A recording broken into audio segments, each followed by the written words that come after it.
بسم اللہ الرحمن الرحیم. السلام علیکم. میں ہوں قمر میکن اور میرے ساتھ موجود ہیں بشارت راجہ صاحب. ناظرین، عمران خان ایسا لگتا ہے کہ 9 اپریل کو جس طرح سے حکومت ختم ہونے کے بعد جوش و ولولہ تھا، اسی طرح سے وہ پرانے والا عمران خان شاید واپس آتا جا رہا ہے. اس کو ہم اگر کہیں کہ عمران خان کی واپسی، کیونکہ اب تو سڑکیں گرم کرنے کی بھی بات کر رہے ہیں، اب تو کھل کے ہر چیز کے اوپر وہ تنقید کر رہے ہیں. حالیہ ایک ہفتے کے دوران ان کے آنے والے بیانات نے تہلکہ مچا دیے. عید سے پہلے رہائی تو ممکن نہ ہو پائے گی شاید، لیکن عید سے پہلے بڑھتی ہوئی جو سیاسی تبدیلیاں ہیں ان کے اوپر ضرور بات کریں گے.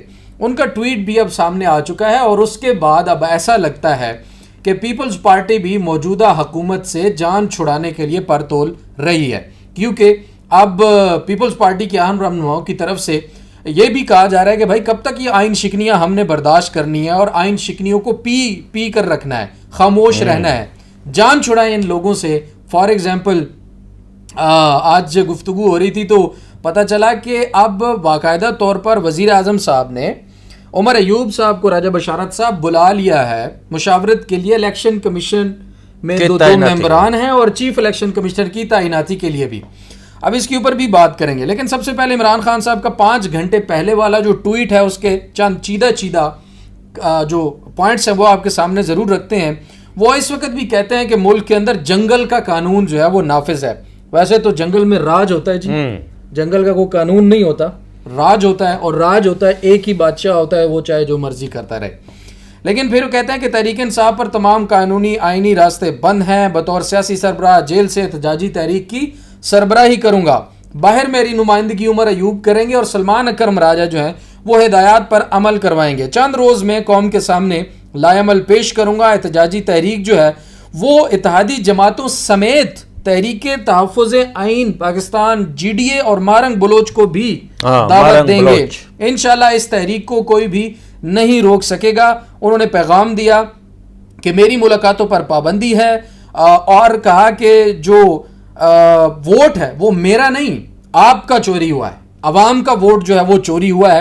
آواز میری نہیں، آپ کی آواز دبائی جا رہی ہے، لیکن آپ کو خود پاکستان کی حقیقی آزادی کے لیے کھڑا ہونا پڑے گا. 12 کہہ چکا ہوں کہ آزادی کوئی پلیٹ میں رکھ کر نہیں دیتا راجہ صاحب. اس کے بعد عمران خان مزید کہتے ہیں کہ احتجاجی تحریک ملک گیر اور مسلسل ہوگی. یعنی ایک تو اس سے یہ سمجھ آ رہی ہے کہ یہ کوئی ایک جگہ پر اجتماع نہیں ہوگا، یہ کنٹینیوس پروسیس ہوگا اس تحریک کا جب تک مقاصد اس کے حل نہیں ہوں گے.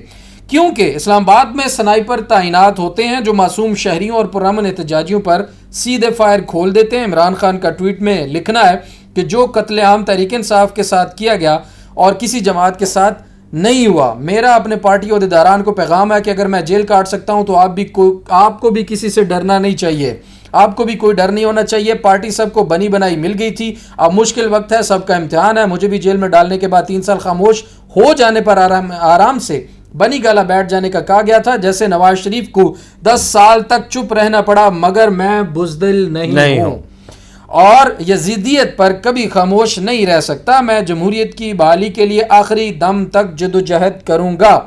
دوسرا حصہ عمران خان صاحب کی ٹویٹ کا وہ بھی آپ کے سامنے رکھ دیتا ہوں. اس میں وہ یہ کہتے ہیں کہ پاکستانی عوام نے سمبڑیال انتخابات میں ایک مرتبہ پھر ثابت کیا کہ ظلم کے ذریعے ان کا نظریہ تبدیل نہیں کیا جا سکتا. عوام فیصلہ وہی ہے سمبڑیال کی عوام کا، اور جو 8 فروری کو تھا انہوں نے پہلے سے یہ فیصلہ 8 فروری کو بھی سنا دیا تھا اور بے شرمی سے دھاندلی کر کے عوامی مینڈیٹ کو پیروں تلے روندا گیا. اس الیکشن میں بھی 8 فروری کے انتخابات چوری میں قائز فائز عیسیٰ، سکندر سلطان راجہ اور انہوں نے لکھا کہ جنگل کا بادشاہ پوری طرح شامل تھے. انہوں نے اس وقت تک انتخابات ملتوی کروائے جب تحریک انصاف کو اپنی دانش میں کرش نہیں کر دیا گیا، لیکن 8 فروری کو عوام خاموشی سے انقلاب لے کر آئی.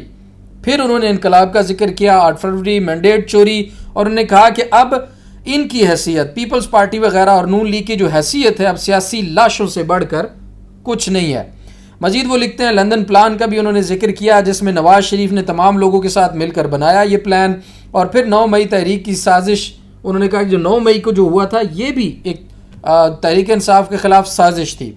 پھر سکندر سلطان راجہ کے جانے کا جب انہوں نے کہا قاضی فائز عیسیٰ اور سکندر سلطان راجہ کے جانے کا وقت آیا تو 26ویں آئینی ترمیم کر کے کئی نئے فائز عیسیٰ پیدا کر دیے گئے. سکندر سلطان راجہ مدت ختم ہو جانے کے باوجود آج تک صرف دھاندلی کی صورت کاری کے لیے بیٹھا ہوا ہے. مخصوص نشستیں بھی 26ویں آئینی ترمیم والی عدالتوں کے ذریعے چھیننے کی کوشش میں ہیں. این آر او کا ذکر کیا کہ جس طرح پہلے این آر او وغیرہ لیا گیا اس حکومت میں بیٹھے لوگوں نے, یعنی کہ انہوں نے کہا کہ جو خود 2 بار این آر او لے چکے ہیں, این آر او کی پیداوار ہے, اس حکومت میں بیٹھی کت پتلی نے پہلے مشرف سے پھر باجوہ سے این آر او لیا اور اپنی چوریاں معاف کروائیں. شہباز شریف لیلے کی طرح اسٹیبلشمنٹ کی رسی سے لٹکا ہوا ہے. حسن جی عمران خان نے لکھا ہے لیلا, لیلے کی طرح ٹھیک رسی سے لٹکا ہوا لیلا. ویسے لفظ صحیح عمران خان نے چوز کیا ہے. قربانی بھی دیکھنا, لیلے کی بھی قربانی ہوتی ہے اور قربانی بھی وہ ٹویٹ پڑھ لیں, میں اس پر تبصرہ کرتا ہوں. لیلے کی قربانی, لیکن میں آپ کو بتا رہا تھا کہ ہوتی ہے اور قربانی بڑی قریب ہے, اچھی ہوتی ہے. لیلے کی طرح اسٹیبلشمنٹ کی رسی سے لٹکا ہوا ہے. دور جاتا ہے تو اسے آکسیجن کی کمی محسوس ہوتی ہے. یہ حکمران اور 26ویں آئینی ترمیم والے جج کسی کو کیا ہی انصاف دے سکتے ہیں. دنیا میں ایسا کہیں نہیں ہو سکتا. 4 جھوٹے فیصلے کروائے گئے میرے خلاف جو اسلام آباد ہائی کورٹ آنے پر اڑ گئے. اس کے بعد سرکاری ججوں کا انتظار کیا گیا اور میری اپیل تب لگائے گی جب سرکاری جج آ گئے. یہ اشارہ ان کا اسلام آباد ہائی کورٹ میں ہے. تو جناب انہوں نے کہا میں کسی صورت ڈیل نہیں کروں گا اور جو ظلم و ستم انہوں نے کیا ہے صرف قوم کی خاطر میں برداشت کر رہا ہوں. اور جو ڈاکٹر امریکہ سے آئے سب افواہ ہے. جب ان پر دباؤ آتا ہے یہ مجھ سے بات چیت کا آغاز کر دیتے ہیں اور جب دباؤ ختم ہو جائے تو پھر سختی بڑھا دیتے ہیں. ایک چھوٹے سے سیل میں رہتے ہوئے انسان کیا کچھ کر سکتا ہے سوائے کتابیں پڑھنے کے. مرر اڈیالہ جیل میں تعینات کرنل کو میری کتابوں سے بھی مسئلہ ہے. میرا اسٹیبلشمنٹ کو پیغام ہے کہ آپ کو تحریک انصاف کی ضرورت ہے مگر مجھے آپ کی کوئی ضرورت نہیں. اصل طاقت اس کے پاس ہوتی ہے جس کے ساتھ عوام ہو. عوام کی اصل نمائندہ جماعت تحریک انصاف یہ اور عوام میں فوج کا تاثر بحال کر سکتی ہے. مودی کا انہوں نے ذکر کیا. اس کے بعد خیبر پختونخوا اور بلوچستان میں آئے روز دہشت گردی کا واقعات کا ذکر کیا. معیشت مکمل طور پر تباہ ہے اور نوجوان بیرون ملک جا رہے ہیں, اس کا انہوں نے ذکر کیا. پھر انہوں نے کہا کہ جس ملک میں انصاف نہ ہو وہاں کوئی سرمایہ کاری نہیں آ سکتی. سرمایہ کاری کے لیے کوئی بھی کلیہ آزما لے, عوام کی منشا کی حکومت جب تک قائم نہیں ہوگی تمام کا تمام خواب ہی رہے گا. راجہ صاحب اب مجھے بتائیں کہ جس طرح سے عمران خان کا اب اورا لگ رہا ہے, عمران خان کا موڈ لگ رہا ہے. لوگ تو کہتے تھے بھائی وہ منتیں کر رہا ہے, جیل میں بیٹھا معافیاں مانگ رہا ہے, یہاں پر تو عمران خان کچھ اور ہی کہہ رہا ہے.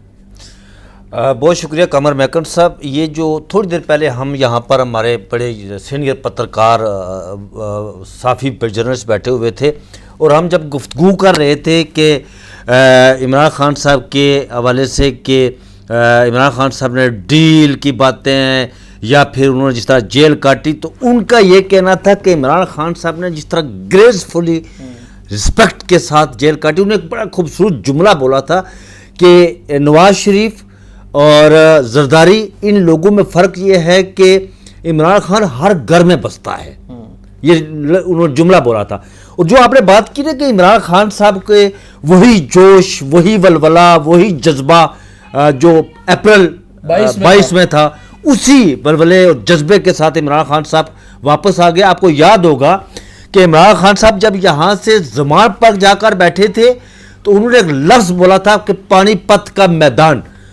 یہ وہ عمران خان صاحب سمجھتے ہیں کہ پنجاب جو ہے وہ سیدھی بات ہے جی, انتخابات میں مرکز میں وہی حکومت بناتا ہے جو پنجاب کو فتح کرتا ہے, کیونکہ پنجاب آپ پاکستان پنجاب کا نام ہے اور 60% پنجاب پاکستان ہے یار, اور جو پنجاب کو فتح کرتا ہے. اور عمران خان صاحب کو اس بات کا ادراک ہے, اس لیے وہ وہاں جا کر زمان پارک بیٹھے تھے.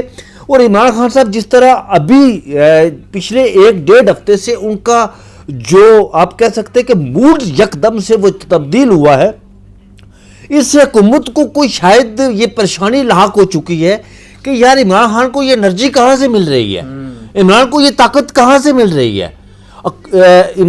حکومت کو خود اپنے وہ لفظ لیلا آپ نے کہا نا, حکومت کو خود یہ بات وہ لیلے سے مجھے یاد ہے کہ حکومت کو خود یہ احساس ہو گیا کہ یار یہ فکر لاحق ہوگی کہ کہیں ہم قربان ہونے تو نہیں جا رہے. اور ادھر سے پیپلز پارٹی کا آپ نے جو ذکر کیا, راجہ پرویز اشرف صاحب نے رات کو ایک ٹی وی پروگرام میں انٹرویو دیتے ہوئے یہ بات کہی یار کہ آئین شکنی ہم نے بہت سی چیزیں دیکھ لی ہیں, یہ نہیں ہے ہم نے ان کو گھر بھیجنا ہے. اب دیکھیں جو اکانومی ہوتی ہے نا، اکانومی میں ایک آپ نے شاید، میں نے اکانومی کی تھی، پڑھی ہوئی ہے، انٹر میں تھا جو اس وقت میں نے اکانومی پڑھی تھی، اس میں ایک لفظ آئی کام کیا تھا، ہاں آئی کام کیا تھا، اس میں ایک لفظ ہوتا ہے قمر میکر صاحب، افادہ مختتم. افادہ مختتم یہ ہوتا ہے کہ جب آپ کوئی چیز استعمال کرتے ہیں نا، اس کو انگلش میں بھی بتا، جب آپ کوئی چیز استعمال کرتے ہیں نا تو وہ بالکل ایک لیول ایک ایسا آ جاتا ہے کہ آپ کو مزید جو ہے وہ اس کی کھانے کو دل نہیں کرتا، وہ چیز لینے کے لیے دل نہیں کرتا، اس کو کہتے ہیں افادہ مختتم، گر جانا، صفر ہو جانا.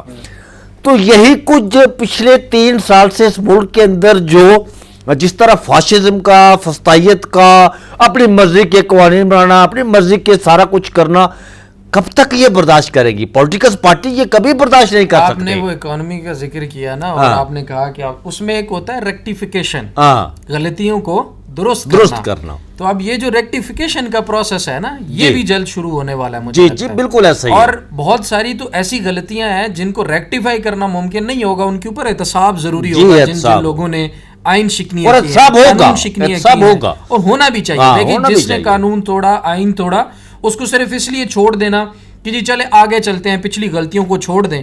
اگر غلطیوں کی سزا نہیں ہوگی، پچھلی غلطیوں سے سیکھیں گے نہیں، تو پھر آگے کیسے چلیں گے؟ اپنی تاریخ کو درست کرنا سب سے پہلے بہت زیادہ ضروری ہے. لیکن الوداع یہ ہے کہ ہماری جو اس ملک کی اس وقت جو لوگ برسر اقتدار ہیں، انہوں نے ابھی تک کچھ نہیں سیکھا. جو بالخصوص اقوام عالم کے اور بالعموم اقوام عالم کے اور بالخصوص عالم اسلام کے سکہ بند جو جعلی لیڈر ہیں، میاں محمد نواز شریف المعروف باؤ جی، انہوں نے ابھی تک کچھ نہیں سیکھا. اب دیکھیں میری بات سنیں جی، ان کے پاس تو ایک موقع 8 فروری کو تھا، یہی میں بات کرنا نہیں ملا، اس وقت وہ کر رہے تھے. یہی بات کر رہا تھا، باقی سیاسی لاشیں، میں یہی بات کرنے والا تھا کہ 8 فروری کو جس طرح 9 فروری کو انہوں نے ڈکیتی کے منڈیٹ پر کھڑے ہو کر اپنے دائیں طرف چھوٹے بھائی کو کھڑا کر کے، بائیں طرف اپنی بیٹی کو کھڑا کر کے جس ڈٹائی کے ساتھ انہوں نے وہ سپیچ کی تھی نا، وکٹری سپیچ، وہ نواز شریف صاحب کو نہیں کرنی چاہیے تھی. لیکن ایک نون لیگ کے بڑے عام ترین لیڈر ہیں، جب ان سے پوچھا گیا کہ جی نواز شریف کہاں ہے، تو انہوں نے بتایا تھا کہ نواز شریف قید میں ہے. قید میں ہے، اس کے بعد بھی قید میں، پہلے بھی قید میں رہے، ابھی بھی قید میں ہے. اور وہ تقریر انہیں نہیں کرنی چاہیے تھی. نواز شریف صاحب کو اگر وہ دیکھیں چیزیں تو یار بقا تو صرف اللہ کی ذات کو ہے نا، باقی سب چلے جانا ہے نا. نواز شریف صاحب اگر یہ چاہتے کہ تاریخ میں وہ ہمیشہ امر رہتے تو اس دن وہ انکار کرتے اور کہتے کہ میں یہ نہیں کروں گا، جس کا منڈیٹ بنتا ہے اقتدار اسی کو دیا جائے. اور اس ٹائکا میں دیکھیں آپ، یہاں پر کمشنر راولپنڈی نے پریس کانفرنس کی تھی، لیاقت چٹھا نے. اب ان کے ساتھ یہاں پر قاضی فائزہ صاحب نے ہمارے دوستوں کو بلا کر کہا جی کہ یہ فلاں فلاں. قاضی فائزہ صاحب اگر سچے ہوتے ہیں نا تو کٹہرے میں بلاتے لیاقت چٹھا کو اور پوچھتے یار کہ میں سب سے بڑی کرسی صاحب پر بیٹھا ہوا ہوں، تو نے مجھ پر الزامات لگائے ہیں، انہیں ثابت کر، کیونکہ یہ میری لیگیسی کا، میری ساکھ کا معاملہ ہے. قاضی صاحب کا ذکر، اور قاضی صاحب اب قاضی صاحب صحافیوں کو اور دوستوں کو بلا کر کہہ رہے ہیں کہ یار میری شریانیں پھٹنے والی ہیں. نہیں، میں آپ کو ایک بات بتاؤں راجہ صاحب، میں آپ کی انفارمیشن ہوگی، قاضی صاحب کو پچھتاوا ہوگا، لیکن ان کو پچھتاوا ہوگا کہ بھائی حکومت کے ساتھ جو کمٹمنٹ تھی، حکومت نے جو کچھ مجھے دینا تھا وہ نہیں دیا، اب میں کیا کروں؟ بلیک میلنگ کر رہے ہیں، لیکن میری بالکل کر رہے ہوں گے وہ، اس وقت سسٹم کو آنکھیں دکھا رہے ہوں گے کہ بھائی بہت کچھ ہے میرے پاس، اگر مجھے کچھ اور طاقت کے کسی اعلیٰ عہدے پہ نہ بٹھایا تو میں بہت کچھ کر سکتا ہوں. لیکن آپ یہ یقین رکھیں کہ جو لوگ یہ کہہ رہے ہیں کہ قاضی کو پچھتاوا ہے، اس کی شریانیں پھٹ رہی ہیں، یقین مانے قاضی صاحب مطمئن ہے. لیکن میں خبر جو کچھ بھی نہیں ملے گا. سر چھوڑیں اس کو، ٹھیک ہے. قاضی صاحب مطمئن ہیں، جو انہوں نے کیا ہوش و حواس میں کیا اور اس کی وہ پوری اونرشپ لیتے ہیں، ان کو کوئی پچھتاوا نہیں. قاضی جیسے بندے کو کیا پچھتاوا ہوگا؟ نہیں یار کہیں یہ نہ آپ کہیں بڑے سے بڑا ظالم بھی جب ہوتا ہے نا تو ضمیر کسی نہ کسی جگہ اس کا ملامت کرتا ہے. پھر آپ کوئی امید ہے؟ مجھے کسی قسم کی کوئی امید نہیں ہے. ابھی میں چیف الیکشن کمشنر کی طرف آ رہا تھا، جو موجودہ چیف الیکشن کمشنر چٹھا صاحب نے انہی کا ذکر کیا تھا نا اپنی پریس کانفرنس میں. لیاقت چٹھا صاحب نے، کمشنر قاضی صاحب اور ہم نے مل کر. اب موجودہ جو چیف الیکشن کمشنر ہے سکندر سلطان راجہ صاحب، اب انہیں منشی کہہ سکتے ہیں کہ نہیں کہہ سکتے، کہ بلا سکتے ہیں آپ کو؟ پتہ نہیں، وہ چیف الیکشن کمشنر ہے تو اب چیف الیکشن کمشنر ہی رہنے دے. اب ان کا چال چلاؤ کا وقت شروع ہو جاتا ہے اور اس کے لیے مشاورت کا عمل بھی شروع ہو چکا ہے. لیکن چیف الیکشن کمیشنر سکندر سلطان رائس صاحب جب یہاں سے کرسی سے اٹھیں گے نا تو یہ پاکستان نہیں رہیں گے, ظاہر ہے. یہ یہاں سے کسی باہر ملک میں جا کر, یہ شاید برازیل, ارجنٹائن, ادھر یا روس کے کسی جگہ ادھر جا کر رہ سکتے. امریکہ, کینیڈا, اسکینڈینیویا, آپ کی کنٹری, یورپ, آسٹریلیا, برطانیہ میں بھی یہ نہیں رہ سکتے, اس لیے کہ وہاں پر بھی پاکستانی بہت بڑی تعداد میں ہے. یہ کہیں نہ کہیں تو لب جائیں گے نا, جب لب گئے تو پھر ان کے ساتھ کیا ہوگا؟ پھر وہی وہ مجھے فرانس والا یاد آ رہا ہے جو ایک چیف کے ساتھ فرانس میں بھی ہوا تھا. اچھا یہ مجھے بتائیں راجہ صاحب کہ اب بہرحال تحریک بھی چلنے کے قریب ہے اور یہ کنٹینیوس تحریک ہوگی. یہ نہیں ہوگا کہ اس کی کوئی ڈیٹ ختم ہو گئی, ایکسپائری ڈیٹ اس کی نہیں ہے. ایک تو یہ ہے, اور دوسری طرف اب الیکشن کمیشن میں بڑی تبدیلیوں کے جو امکانات کی راہ بنتی بھی نظر آ رہی ہے, اس پر آپ کو کیا لگتا ہے عمر ایوب اور شہباز شریف کے درمیان میں کنسنسس ہو پائے گا؟ یہ بڑا ہے کہ اس وقت ہے, کیونکہ شہباز شریف کو تو مینڈیٹ چور کہا جاتا ہے, وہ تو اس کو تو وزیر اعظم مانتے ہی نہیں ہیں. تو اب یہ کیا اس پر مشاورت اور پراپر طریقے سے ہوگی یا اس کا بھی کوئی نہیں؟ میرے خیال میں قمر میکن صاحب, میں اگر اس کا تھوڑا ٹریک ریکارڈ دیکھوں نا تو مجھے نہیں لگتا کہ ان کے کوئی کنسنسس اس پر ڈیولپ ہو جائیں گے, کسی ایک نقطے پر وہ پہنچ جائیں گے. ظاہر پاکستان تحریک انصاف نے اپنا نام دینا ہے. جس طرح پہلے جب یہ بات چل رہی تھی تو پتہ یہ چلا جی کہ اوریا مقبول جان صاحب کا نام دیا گیا پاکستان تحریک انصاف کی طرف سے چیف الیکشن کمیشنر. تو کیا موجودہ حکومت جو اوریا مقبول جان کو ایکسیپٹ کرے گی؟ کبھی بھی نہیں کرے گی. اور اگر ان کی طرف سے قاضی عیسیٰ کا نام دے دیا جاتا ہے تو پھر کیا اپوزیشن کو کبھی کرے گی؟ نہیں کرے گی.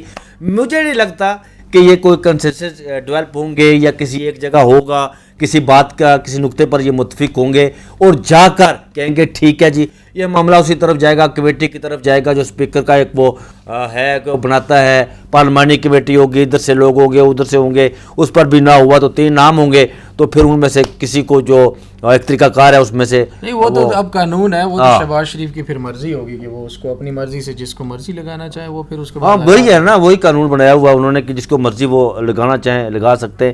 لیکن ایک بات میں آپ کو یہ بات جو اس موجودہ حکومت کے لیے جو عمران خان صاحب کی جو نئی طاقت وہ جلا, یہ بڑے پریشان ہیں لوگ یار کہ یہ کہاں سے مل رہی ہے انہیں. کہیں نہ کہیں انہیں شاید لگ رہا ہے کہ کوئی اندر خانے کوئی وہ میں پھر آپ کو آف دی ریکارڈ بتاؤں گا کہ ٹھیک ہے. اڈیالہ سی بہرحال جو خبریں ہیں ان کے مطابق اب تحریک انصاف کے اندر بھی ایک بڑا آپریشن ہونے جا رہا ہے, اور میرے خیال میں تحریک انصاف کو ہمارے دوست سہیل رشید صاحب کہا کرتے ہیں کہ پارٹ ٹائم وکلاء یا پارٹ ٹائم لوگوں سے زیادہ اب فل ٹائم سیاست دانوں کی ضرورت ہے. اور عمران خان صاحب کو بھی پارٹی چلانے کے لیے جب تک وہ جیل کے اندر ہیں فل ٹائم سیاست دان پارٹی چیئرمین کی اشد ضرورت ہے. اپنے پیاروں کا اور اپنا بھی بہت سارا خیال رکھیے گا, ہمیں دعاؤں میں یاد رکھیے, کمنٹ سیکشن میں رائے سے ضرور آگاہ کریں. جاتے جاتے آپ سے ریکویسٹ ہے کہ چینل کو بھی ضرور سبسکرائب کریں. اللہ نگہبان.